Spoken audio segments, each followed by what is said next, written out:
ಇನ್ನು ಮೀನರಾಶಿಯವರಿಗೆ ನೆಮ್ಮದಿಯ ಜೀವನ ಈ ವರ್ಷ ಸಿಗುತ್ತೆ. ಇನ್ನೊಂದು ವಿಶೇಷವಾಗಿ ಏನಂತಂದರೆ ಸಂತೋಷ ಸಮೃದ್ಧಿ ಎಲ್ಲವೂ ಸಿಗ್ತಾ ಬರುತ್ತೆ. ಆದರೆ ನೀವು ಕೆಲವೊಂದರ ಜವಾಬ್ದಾರಿಗಳನ್ನು ವಹಿಸ್ಕೊತು ಅಂತಂದರೆ ಹಣಕಾಸು ನಿಮಗೆ ಕಂಡು ಕೇಳಿರೋದಷ್ಟು ನಿಮಗೆ ಬರ್ತಾ ಹೋಗುತ್ತೆ. ಮತ್ತು ವಿಶೇಷವಾದಂಥ ಒಂದು ಸ್ಥಾನಮಾನ ಸಿಗುತ್ತೆ, ಗೌರವ ಸಿಗುತ್ತೆ. ಈ ಒಂದು ವರ್ಷ ನಿರ್ಣಾಯಕ ದಿನ ಮೀನರಾಶಿಯವರಿಗೆ. ನೆಮ್ಮದಿಯಾಗಿ ಜೀವನ ಇದೊಂದು ವರ್ಷ ನೀವು ಸ್ವಲ್ಪ ಶ್ರಮ ಆಗ್ತು ಅಂತಂದರೆ, ಸ್ವಲ್ಪ ಬದಲಾವಣೆಗಳನ್ನು ಮಾಡ್ಕೋತು ಅಂತಂದರೆ ಖಂಡಿತವಾಗ್ಲೂ ಕೂಡ ಜೀವನದಲ್ಲಿ ತುಂಬ ಪ್ರಮುಖವಾದಂಥ ಒಂದು ಘಟ್ಟವನ್ನು ನೀವು ದಾಟಿ ಲೈಫ್ ಲಾಂಗ್ ನೀವು ಕೂತ್ಕೊಂಡು ತಿನ್ನುವಂಥ ಒಂದು ಕೆಲಸ ಕಾರ್ಯಗಳು ಆಗ್ತಾ ಬರುತ್ತೆ. ಅದು ಯಾವ ವಿಚಾರ ಅಂತ ತಿಳಿಸ್ಕೊಡ್ತೀನಿ. ಅದಕ್ಕಿಂತ ಮುಂಚೆ ನೀವು ವಿನಯೋಗಿ ಗುರುಜಿ ಅಂತ ಯೂಟ್ಯೂಬ್ ಚಾನಲ್ ಲೈಕ್ ಮಾಡಿ, ಸಬ್ಸ್ಕ್ರೈಬ್ ಆಗಿ, ಮತ್ತು ಬೆಲ್ ಬಟನ್ ಒತ್ತಿ, ಮತ್ತು ಫೇಸ್ಬುಕ್ ಇನ್ಸ್ಟಾಗ್ರಾಮ್ ಕೂಡ ಲೈಕ್ ಮಾಡಿ, ಶೇರ್ ಮಾಡಿ, ಮತ್ತು ಫಾಲೋನ ಮಾಡ್ಕೊಳ್ಳಿ. ಜೈ ಭಗವಾನ್. ಎಲ್ಲರೂ ನಮಸ್ಕಾರ. ಓಂ ಮಹಾದೇವಿಚದ್ಮಿಷ್ಟವತ್ನಿ ಚಿಮಹಿತನ್ನ ಐಶ್ವರ್ಯಲಕ್ಷ್ಮಿ ಪ್ರಚೋದಿತ. ಎಲ್ಲರೂ ನಮಸ್ಕಾರ. ಮೀನರಾಶಿಯವರಿಗೆ ಏನಂತಂದರೆ ಯುಗಾದಿಯ ಆರಂಭದಲ್ಲಿ ನಿಮಗೆ ವಿಶೇಷವಾದಂಥ ಒಂದು ಸ್ಥಾನ ಮತ್ತು ಗೌರವ ಪ್ರಾಪ್ತಿಯಾಗುತ್ತೆ.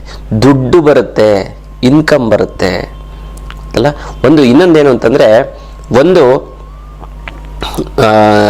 ಪ್ರಾರಂಭದಲ್ಲಿ ನಾನು ಹೇಳಿದ್ನಲ್ಲ 4 ಭಾಗ, 4 ತಿಂಗಳು ಅಂತ ನಾವು ಕಟ್ ಮಾಡ್ತು ಅಂತಂದರೆ ಸ್ಟಾರ್ಟಿಂಗೇ ನಿಮಗೆ ದುಡ್ಡು ಬರ್ತಾ ಹೋಗುತ್ತೆ, ಒಳ್ಳೆ ಇನ್ಕಮ್ ಬರ್ತಾ ಹೋಗುತ್ತೆ ಅಲ್ಲ. 80% ನಿಮಗೆ ಲಾಭ, 20% ನಿಮಗೆ ನಷ್ಟ ಆಗ್ತಾ ಬರುತ್ತೆ. ದುಡ್ಡಿನ ವಿಚಾರದಲ್ಲಿ ಮೀನರಾಶಿಯವರಿಗೆ ತುಂಬ ಚೆನ್ನಾಗಾಗತ್ತೆ.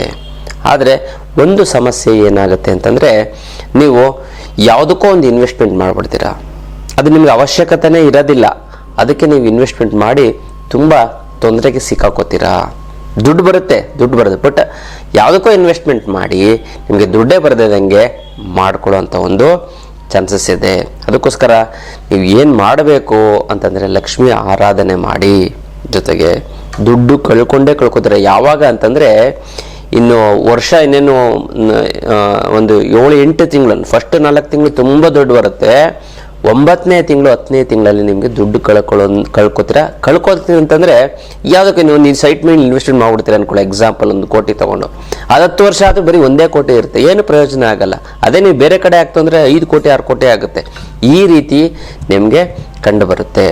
ಅದಕ್ಕೋಸ್ಕರ ನೀವು ಏನು ಮಾಡಿದ್ರೆ ಲಕ್ಷ್ಮಿಯ ಆರಾಧನೆಯನ್ನು ಮಾಡಿ. ಮತ್ತು ಮಂಗಳಮುಖಿಯರಿಗೆ ನೀವು ವಸ್ತ್ರ ಅಥವಾ ಏನೋ ಒಂದು ದಾನವನ್ನು ಕೊಡಿ. ವಸ್ತ್ರ ಆಗಿರ್ಬೋದು, ಊಟ ಆಗಿರ್ಬೋದು, ಏನೋ ಒಂದು ಕಾಣಿಕೆ ಆಗಿರ್ಬೋದು ನೀವು ಕೊಡ್ತು ಅಂತಂದರೆ ನಿಮಗೆ ಸ್ವಲ್ಪ ಪರಿಹಾರ ಆಗ್ತಾ ಬರುತ್ತೆ. ಜೊತೆಗೆ ನಿಮ್ಗೆ ಯಾವುದೇ ಸಮಸ್ಯೆ ಇದ್ರೂ ಕೂಡ ನಿಮಗೆ ಅಷ್ಟಲಕ್ಷ್ಮಿ ಯಂತ್ರ ನಿಮ್ಗೆ ಇದ್ದೇ ಇದೆ. ಈ ಅಷ್ಟಲಕ್ಷ್ಮಿ ಯಂತ್ರ ನಿಮ್ಮನ್ನು ದಿಗ್ಬಂಧನ ಮಾಡುತ್ತೆ, ರಕ್ಷಣಾ ಕವಚ ಇದ್ದಂಗೆ. ನಿಮಗೆ ಎಂಥ ಒಂದು ಹಣಕಾಸಿನ ಸಮಸ್ಯೆಯಿಂದನೂ ಕೂಡ ತುಂಬ ದೂರ ಉಳಿಸುತ್ತೆ. ಯಾವುದೇ ಹಣಕಾಸಿನ ಸಮಸ್ಯೆ ನಿಮಗೆ ಹತ್ರನೇ ಬರೋದಿಲ್ಲ ಅಲ್ಲ. ಈ ಒಂದು ಅಷ್ಟಲಕ್ಷ್ಮಿ ಯಂತ್ರ ಏನು ಅಂತಂದರೆ ಸಂಕಲ್ಪ ಮಾಡ್ಕೊಳ್ಳಿ. 10 ಬಾರಿ ಸಂಕಲ್ಪ ಮಾಡ್ಕೋತು ಅಂತಂದರೆ 11 ಬಾರಿ ನಿಮಗೆ ಹೇಗೋ ನಿಮ್ಮ ಮನೆಯಲ್ಲಿ ಇರುತ್ತೆ. ಸಾಕ್ಷಾತ್ ಮಹಾಲಕ್ಷ್ಮಿ ನಿಮ್ಮ ಒಂದು ಯಂತ್ರದ ಮೂಲಕ ನಿಮ್ಮ ಮನೆಗೆ ಬರ್ತಾಳೆ. ಅದಂತೂ ನಾನು ಹೇಳ್ತಾ ಬರ್ತೀನಿ. ಆರ್ಥಿಕ ಪರಿಸ್ಥಿತಿ ಚೆನ್ನಾಗಾಗುತ್ತೆ. ಫಸ್ಟು 4 ತಿಂಗಳು ತುಂಬ ಚೆನ್ನಾಗಾಗ್ಬಿಡುತ್ತೆ. ಆಮೇಲೆ ನಿಧಾನಗತಿಯಲ್ಲಿ ನಿಮಗೆ ದುಡ್ಡು ಬರ್ತಾ ಹೋಗುತ್ತೆ.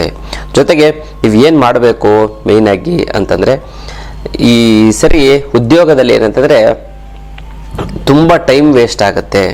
ಈ ಕಡೆ ನೀವು ಕೆಲಸನೂ ಮಾಡ್ದಂಗಲ್ಲ, ಈ ಕಡೆ ನೀವು ಉದ್ಯೋಗನೂ ಕೂಡ ಸರಿಯಾಗಿ ಮಾಡ್ದಂಗಲ್ಲ. ಹಾಗಾಗಿ ತುಂಬ ಟೈಮ್ ವೇಸ್ಟ್ ಆಗುತ್ತೆ. ಬೇಡದೇ ಇರುವಂಥ ವಿಚಾರಗಳನ್ನು ತಲೆಯಲ್ಲಿ ಇಟ್ಕೊಂಡು ನೀವು ಕೆಲಸ ಮಾಡುವಂಥ ಒಂದು ಪರಿಸ್ಥಿತಿ ಎದುರಾಗುತ್ತೆ. ಹುಷಾರಾಗಿರಿ. ಜೊತೆಗೆ ಇನ್ನೊಂದು ಏನು ಅಂತಂದರೆ ಕುಟುಂಬಸ್ಥರಲ್ಲಿ ನಿಮಗೆ ಮತ್ತು ನಿಮ್ಮ ಮನೆಯವರಿಗೆ ಮತ್ತು ಸಂಸಾರದಲ್ಲಿ ಜಗಳಗಳು ಬಂದೇ ಬರುತ್ತೆ. ನೆಮ್ಮದಿ ಹಾಳಾಗುತ್ತೆ. ದುಡ್ಡು ಬರುತ್ತೆ ಆದರೆ ನೆಮ್ಮದಿ ಹಾಳಾಗುತ್ತೆ.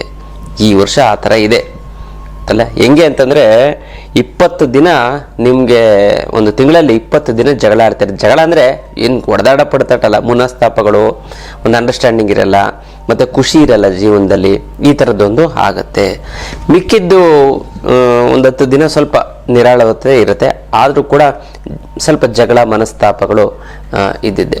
ಅದಕ್ಕೋಸ್ಕರ ನೀವು ಏನು ಮಾಡಿ ಮೇಯ್ನಾಗಿ ಅಂತಂದರೆ ಲಕ್ಷ್ಮೀನಾರಾಯಣ ಸ್ವಾಮಿ ಅನ್ನೋ ಒಂದು ದರ್ಶನವನ್ನು ಮಾಡಿ, ಅಥವಾ ಲಕ್ಷ್ಮೀನಾರಾಯಣ ಸ್ವಾಮಿ ಹೋಮವನ್ನು ಮಾಡಿ ಅಥವಾ ಮಾಡಿಸಿ, ಮತ್ತು ಲಕ್ಷ್ಮೀನಾರಾಯಣ ಸ್ವಾಮಿ ಒಂದು ದರ್ಶನವನ್ನು ಮಾಡಿ ತುಂಬ ಚೆನ್ನಾಗಾಗುತ್ತೆ. ಮತ್ತು ಈ ವಿಷ್ಣು ಸಹಸ್ರ ಮತ್ತು ಲಲಿತ ಸಹಸ್ರನಾಮವನ್ನು ಕೇಳಿ ನಿಮಗೆ ಮನೆಯಲ್ಲಿ ಯಾವುದೇ ರೀತಿಯಂಥ ಒಂದು ಸಮಸ್ಯೆಗಳು ಆಗೋದಿಲ್ಲ. ಜೊತೆಗೆ ಮದುವೆ ಆಗೋಂಥವ್ರಿಗೆ ಈ ಸರಿ ಮದುವೆ ಸೆಟ್ ಆಗಿಬಿಡ್ತದೆ ಅಂತಲ್ಲ, ಹಾಗಾಗಿ ಅದನ್ನು ಮಾಡ್ಕೊಳ್ಳಿ. ಮತ್ತು ಆರೋಗ್ಯದಲ್ಲಿ PCOD ಪ್ರಾಬ್ಲಮ್ ಹೆಣ್ಮಕ್ಳಿಗೆ ಬರ್ತಾ ಹೋಗುತ್ತೆ. ಜೊತೆಗೆ ಜ್ವರ ಮತ್ತು ಶೀತ ಮತ್ತು ತಲೆನೋವು ಇದು ಸಾಮಾನ್ಯವಾಗಿದ್ದೇ ಇರುತ್ತೆ. ಮತ್ತು ಕಾಲಿನ ನರನಾಡಿಗೆ ಸಂಬಂಧಪಟ್ಟಂತಹ ಒಂದು ಸಮಸ್ಯೆಗಳು ಕಂಡುಬರುತ್ತೆ. ಅದಕ್ಕೋಸ್ಕರ ಆರೋಗ್ಯದಲ್ಲಿ ಜಾಗೃತೆಯನ್ನು ವಹಿಸಬೇಕು. ಸಾಧ್ಯ ಆಯಿತು ಅಂತಂದರೆ ನೀವು ತುಳಸಿ ಮಾಲೆ ಅಥವಾ ಸ್ಫಟಿಕದ ಮಾಲೆಯನ್ನು ಧರಿಸಿ, ಅಟ್ಲೀಸ್ಟ್ ಹುಣ್ಣಿಮೆಯ ದಿನನಾದರೂ ಕೂಡ ನೀವು ಒಂದು ದಿನ ಧರಿಸಿದ್ರು ಇಡೀ ಒಂದು ತಿಂಗಳು ನಿಮಗೆ ಪವರ್ ಇರುತ್ತೆ. ಹಾಗಾಗಿ ಅದನ್ನು ಮಾಡ್ಕೊಳ್ಳಿ, ತುಂಬ ಚೆನ್ನಾಗುತ್ತೆ, ತುಂಬ ಒಳ್ಳೆಯದಾಗ್ತಾ ಬರುತ್ತೆ. ದೂರ ಪ್ರಯಾಣ ಒಂದು ಯೋಗ ಬರುತ್ತೆ, ಅದರಿಂದ ಲಾಭ ಆಗುತ್ತೆ ದೂರ ಪ್ರಯಾಣ ಯೋಗದಿಂದ. ಹಾಗಾಗಿ ಒಂದು ಪ್ರಯಾಣ ಕೈಗೊಂಡು ಕೂಡ ಅದು ಸಕ್ಸಸ್ ಆಗುತ್ತೆ, ಒಳ್ಳೆಯದಾಗುತ್ತೆ, ಚೆನ್ನಾಗಾಗ್ತಾ ಬರುತ್ತೆ. ಜೊತೆಗೆ ಇನ್ನೊಂದು ಮೇನು ಏನು ಅಂತಂದರೆ ನಾವು ಆಧ್ಯಾತ್ಮ ಪಯಣ ಅಂತ ಮಾಡ್ತೀವಿ. ಈ ಆಧ್ಯಾತ್ಮ ಪಯಣದಲ್ಲಿ ಪ್ರತಿ ತಿಂಗಳು ವಿಶೇಷವಾದಂಥ ಒಂದು ಪುಣ್ಯಕ್ಷೇತ್ರ ದರ್ಶನ, ಕರ್ಮಗಳು ಕಳೆಯುವಂಥ ಒಂದು ನಿಮ್ಮ ಕರ್ಮಗಳ ಕಳೆದು ಇಷ್ಟಾರ್ಥಗಳು ಸಿದ್ಧಿಯಾಗೋ ಹಾಗೆ ನೀವು ಮಾಡುವಂಥ ಇದು ಪುಣ್ಯದ ಫಲ. ನೀವು ಮಾಡೋಂಥದ್ದು ನಿಮ್ಮ ಮಕ್ಕಳಿಗೆ ಮೊಮ್ಮಕ್ಕಳಿಗೆ ಇವರಿಗೆಲ್ಲ ಒಳ್ಳೆಯದಾಗ್ತಾ ಬರುತ್ತೆ. ಹಾಗಾಗಿ ಈ ಒಂದು ಆಧ್ಯಾತ್ಮ ಪಯಣಕ್ಕೆ ಬನ್ನಿ. ನಾವು ಈ ಸರಿ ಕೇರಳಕ್ಕೆ ಹೋಗ್ತಾ ಇದ್ದೀವಿ ಈ ತಿಂಗಳು. ಗುರುವಾಯೂರು ಮತ್ತು ಈ ಅನಂತ ಪದ್ಮನಾಭ, ಬ್ರಾಹ್ಮಿ ಮುಹೂರ್ತದಲ್ಲಿ ಊಟ ತಿಂಡಿ, AC ರೂಮು ಎಲ್ಲವೂ ಕೂಡ, AC ಬಸ್ಸು ಪ್ರತಿಯೊಂದು ಕೂಡ ವ್ಯವಸ್ಥೆ ಅಚ್ಚುಕಟ್ಟಾಗಿರುತ್ತೆ. ಜೊತೆಗೆ ಯಂತ್ರ ಮಂತ್ರ ತಂತ್ರ ಎಲ್ಲವನ್ನು ಮಾಡ್ತೀನಿ, ಸಂಕಲ್ಪವನ್ನು ಮಾಡಿಸ್ತೀನಿ, ಪ್ರತಿಯೊಂದು ಇದರಲ್ಲೂ ಕೂಡ ಇರುತ್ತೆ. ನೆಕ್ಸ್ಟು ನಾವು ಕಾಮಾಖ್ಯಗೆ ಹೋಗ್ತಾ ಇದ್ದೀವಿ. ಅದು ಮುಂದಿನ ತಿಂಗಳು ನಾವು ಕಾಶಿ ಮತ್ತು ಅಯೋಧ್ಯೆ.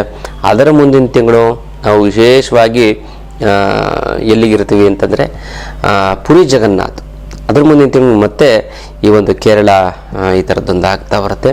ಹಾಗಾಗಿ ಈ ಒಂದು ಆಧ್ಯಾತ್ಮ ಪಯಣಕ್ಕೆ ನೀವೆಲ್ಲ ಭಾಗಿಯಾಗಿ ಲೈಫಲ್ಲಿ ಚೇಂಜಸ್ ಅನ್ನೋದು ಇರಲೇಬೇಕು. ಹಾಗಾಗಿ ಅದನ್ನು ಮಾಡ್ಕೊಳ್ಳಿ.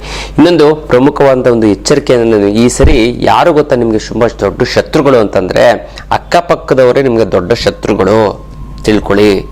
ಹೇಳಿ, ಅಕ್ಕಪಕ್ಕದವರೇ ನಿಮಗೆ ದೊಡ್ಡ ಶತ್ರುಗಳು. ಮನೆ ಒಳಗಡೆ ದುಷ್ಟಶಕ್ತಿಗಳು ಬರುವಂಥ ಚಾನ್ಸಸ್ ಇರುತ್ತೆ.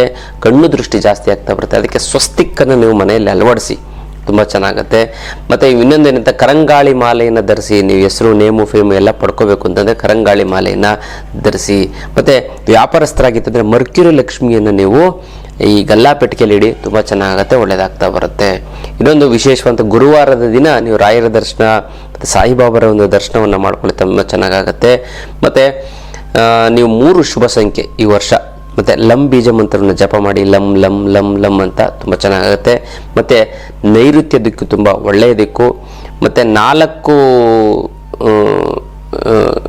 ಹೆಜ್ಜೆ ನೈಋತ್ಯ ದಿಕ್ಕಿಂದ ಇಟ್ಬಿಟ್ಟು ನೀವು ಏನೇ ಕೆಲಸ ಕಾರ್ಯಗಳು ಮಾಡೋದು ಕೂಡ ಚೆನ್ನಾಗಾಗುತ್ತೆ, ಒಳ್ಳೆಯದಾಗ್ತಾ ಬರುತ್ತೆ ಅಲ್ಲ. ಮತ್ತು ಈ ವರ್ಷ ಯಾವುದೋ ಒಂದು ತುಂಬ ಶುಭ ಒಂದು ಇದು ಅಂತಂದರೆ ವಸ್ತ್ರ ಅಂತಂದರೆ ಬಟ್ಟೆ ಹಾಕ್ಕೋಬೇಕು ಅಂತ. ಯಾವ ಬಣ್ಣದ ಬಟ್ಟೆ ಅಂತಂದರೆ ವೈಟು. ನೀವು ವೈಟ್ ಬಟ್ಟೆ ಹಾಕ್ಕೊಂಡಿದ್ದು ನೋಡಿಬೇಕಾದ್ರೆ ಸಕ್ಸಸ್ ರೇಟ್ ಜಾಸ್ತಿ ಇರುತ್ತೆ. ನೀವು ಏನಾದ್ರು ಒಳ್ಳೆ ಕೆಲಸಕ್ಕೆ ಹೋಗ್ಬೇಕು ಅಂತಂದರೆ ವೈಟು ಹಾಕ್ಕೊಂಡೋಗಿ. ಜೊತೆಲಿ ನಿಮಗೆ ಈ ಸರಿ ಶತ್ರುಗಳು ಯಾರು ಅಂತಂದರೆ ಅಕ್ಕಪಕ್ಕದವರೇ. ಅದನ್ನು ಬಿಟ್ಟರೆ ನೀವು ಕಂಡು ಕೇಳಿರೋದಂತೆ ನಿಮ್ಮ ಜೀವನ ನೆಮ್ಮದಿ ಸಿಗ್ತಾ ಬರುತ್ತೆ. ಬಟ್ ದುಡ್ಡನ್ನ ಯಾವುದೋ ಅನಾವಶ್ಯಕವಾಗಿ ಬೇಡದಂಥ ವಿಚಾರಕ್ಕೆ ನೀವು ಹಾಕಿ ಕಳ್ಕೋಬಾರ್ದು ಅನ್ನೋದು ಉದ್ದೇಶ. ಅದಕ್ಕೋಸ್ಕರ ನೀವೆಂದು ನಿಮ್ಮ ಅಷ್ಟಲಕ್ಷ್ಮಿ ಅಂತ ಏನು ಮಾಡೋದು, ದುಡ್ಡು ತಂದು ಕೊಡುತ್ತೆ. ಆದರೆ ಅದನ್ನು ನೀವು ಡಬಲ್ ಮಾಡಬೇಕು. ಅದನ್ನು ಯಾವ ರೀತಿ ಇಟ್ಕೋಬೇಕು, ಯಾವ ರೀತಿ 10 ರೂಪಾಯಿ ಇದೆ 100 ರೂಪಾಯಿ, 100 ರೂಪಾಯಿ ಇದ್ದರೆ 1000 ರೂಪಾಯಿ ಮಾಡಬೇಕು ಅನ್ನೋದನ್ನು ನಾನು ಆನ್ಲೈನ್ ಕ್ಲಾಸಲ್ಲಿ ನಾನು ತಿಳಿಸ್ಕೊಡ್ತಾ ಹೋಗ್ತಾ ಇರ್ತೀನಿ. ಆ ಆನ್ಲೈನ್ ಕ್ಲಾಸಲ್ಲಿ ನೀವು ಅಟೆಂಡ್ ಮಾಡಿ, ತುಂಬ ಚೆನ್ನಾಗಾಗುತ್ತೆ, ಒಳ್ಳೆಯದಾಗ್ತಾ ಬರುತ್ತೆ. ವಿಶೇಷವಾಗಿ ನಾವು ಆ ಆನ್ಲೈನ್ ಕ್ಲಾಸಲ್ಲಿ ಯಂತ್ರ ಮಂತ್ರ ತಂತ್ರ ಎಲ್ಲವನ್ನು ಕೂಡ ಹೇಳ್ಕೊಡ್ತಾ ಇರ್ತೀವಿ. ಅದಕ್ಕೆ ಜಾಯ್ನ್ ಆಗಿ, ತುಂಬ ಚೆನ್ನಾಗಾಗುತ್ತೆ, ಒಳ್ಳೆಯದಾಗ್ತಾ ಬರುತ್ತೆ ಗೊತ್ತಲ್ಲ. ಇದು ಮೀನರಾಶಿಯವರೊಂದು ಯುಗಾದಿಯ ಒಂದು ಭವಿಷ್ಯ. ಮತ್ತು ಯಾರ್ಯಾರು ಮೀನರಾಶಿಯವ್ರಿಗೆ ಒಳ್ಳೇದಾಗಬೇಕು ಅಂತ ಅಂದ್ಕೊಂಡಿದ್ರು ಅವರು ಅಮ್ಮ ಮಹಾಲಕ್ಷ್ಮಿ ನಿನ್ನ ಆಶೀರ್ವಾದ ಸದಾ ನನ್ನ ಮೇಲೆ ಇರೋದಕ್ಕೆ ಶತಕೋಟಿ ನಮಸ್ಕಾರ ಅಂತ ಕಮೆಂಟ್ ಮಾಡಿ ಕಳಿಸಿ. ನಾನು ಸಂಕಲ್ಪನ ಮಾಡ್ತೀನಿ, ತಂತ್ರವನ್ನು ಮಾಡಿ ಒಂದಕ್ಕೊಂದು ಸೇರಿ ತುಂಬ ಚೆನ್ನಾಗುತ್ತೆ, ಒಳ್ಳೆಯದಾಗ್ತಾ ಬರುತ್ತೆ. ಇದು ವಿಶೇಷವಾದಂಥ ಒಂದು ತಂತ್ರದ ವಿಚಾರ. ಇನ್ನಷ್ಟು ವಿಚಾರ ತಿಳ್ಕೊಳ್ಳೋಣ ಮುಂದಿನ ಸಂಚಿಕೆಯಲ್ಲಿ. ಅಲ್ಲಿವರೆಗೂ